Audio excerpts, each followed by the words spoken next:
Hello and welcome to another Tabletop Games Blog Saturday review. It feels like a long time ago now, but thinking back to AireCon, which took place last month, still puts a smile on my face. It meant a long car journey for me, travelling over 5 hours from the south coast all the way up to Harrogate in deepest Yorkshire. I started early around 6 AM on the Friday, because I was aiming to get there by lunchtime. I wanted to see a few people who were going to be there. One of my wonderful Patreon supporters, a game designer who I got chatting to on Twitter, and who was demoing his new game at the event, a more established game designer who I was hoping to arrange an interview with, as well as the board game celebrities who had made their way from across the pond. It was going to be busy. I arrived at the Harrogate Convention Centre relatively fresh and awake. I was too early to check into my hotel, so I parked my car in the nearby car park, put on my Tabletop Games Blog hoodie, took my notebook and press ticket and made my way to the convention, which was literally 2 minutes walk away. I was first greeted by the friendly AireCon staff in their yellow t-shirts who quickly sorted out my press pass, and then I was greeted by the now famous AireCon letters that beckoned me down the steps into the main hall. It was immediately clear that this was an event all about playing games that happened to have some exhibitors alongside. There were plenty of open gaming tables lined up in long rows with many people already playing games, but still plenty of space for more people to set up their own games. I decided to work my way around the exhibitors first, just to help me get my bearings. The stands were basically a combination of some tables and chairs and maybe a banner or two, giving it all a very informal and friendly feel. I clearly didn't notice a number of people on my first walk around the stands, which I regret, but I seem to have gone slightly people blind. It was actually really busy and the exhibitors had lots of interest in their products. Yet, I did notice Sally Jones of the Crafting Jones, and how could you not, as well as Tom Lovell of Redwell Games, both of whom greeted me warmly. As I continued my circuit and went around the exhibitors for a second time, I spotted Robin Kay of RuneSky Games, whose game Circulari was available for demos, including the new solo mode that he had recently developed to a point where it was ready for people to try out. I also saw Scott Snowden-James of Minerva Tabletop, whose game was recently rebranded as Swatch and had a new art style applied. I had booked a demo session with him on the Friday morning, so I was looking forward to speaking more with him then. There were many more exhibitors of course, including Oink Games, whom I would be visiting the next day to try out Deep Sea Adventure, and then buy a copy of it of course, along with Nine Tiles Panic. However, I was mostly here to play games. So I headed over to see Minerva Games, where Scott demoed Swatch to me and a couple of other attendees. It's a great game that is really easy to learn, but has plenty of complexity and thinkiness to keep even heavier gamers entertained.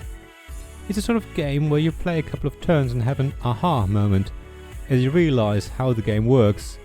However, as you play more rounds, you will have a second aha moment as you see the extra level that this game offers, and which makes it such an interesting game to play. After I finished the game, Bez of Stuff by Bez asked me to join a playtest session of Seize the Power designed by Tiz Creel. The game is an asymmetric game about aliens with different privileges trying to improve their situation and make the best of life. The theme is great, but what makes this game so much fun is the table talk. Every player has personal goals which translate into victory points and which require you to help others. So a lot of the time you're bargaining with other players, offering them help or hoping to call in favours. Alliances are formed on one turn only to be broken the next. Promises are made but then not necessarily kept. It was so much fun to play and I hadn't laughed that much in a long time when playing a game. The next day, Saturday, I went to see Robin at RuneSky Games because I had run out of time on Friday. I wanted to try out the solo mode of Circulari. It took me a couple of turns to remember how it all works, but it's a game that is really easy to teach and learn. The complexity arises from the gameplay, which is very thinky and a real brain burner. Now, I'm not a solo player, but the solo mode of Circulari is really great. Every turn you turn over a card from a shuffled deck to reveal a different bonus that will make one of your actions more effective. So rather than playing against an artificial opponent, you try and play the best you can. I really enjoyed it and can't wait for the game to come to Kickstarter, hopefully later this year. Afterwards, it was time for a game of Arail with Paula Deming of Things Get Dicey fame, amongst many other things of course. I'd never played that game before, but it was great fun and is now on my wishlist. As we played, Matthew Jude of the Death by Monster podcast, Emma of the Pointless Parrot podcast, Ross of More Games Please, and Dave Loser of This Game's Broken podcast joined us for a game of QE, which I also had never played before, but always wanted to. It was a lot of fun and I nearly won, but of course ended up betting a little bit too much on the last auction to be out of the game. It was great. It was soon time for me to head home. I couldn't stay that Sunday unfortunately, so I used my last half an hour to speak with David Turtsey about Excavation Earth, the upcoming Kickstarter project due to launch on Monday 6th of April, and trying to arrange for him to join Antoinette of Board Game Inquisition and me on our Tabletop Inquisition podcast. It was lovely speaking to him and seeing his enthusiasm for his latest game. You'll have to check out our interview with him, which is scheduled to go live this Monday, the same day as the Kickstarter. He told us all about how he approaches game design in general and solo modes in particular, as well as all the games that he is working on at the moment. After that, it was time for me to say goodbye to AireCon. Thank you to Mark Cook and the team for putting it all together. It was so nice to be surrounded by so many wonderful people from our community. I left with a huge smile on my face and felt reassured that there are a lot of friendly and positive folks who all share a passion for playing modern board games. Thank you for listening to this Tabletop Games Blog Saturday Review podcast. Please check the description below for links mentioned in this episode, as well as to the written version of this article on the blog. If you enjoyed this episode, please subscribe, give us some stars or leave a review.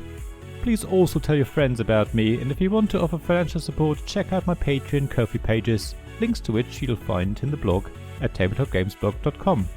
So thank you again for listening, and I hope to see you again soon.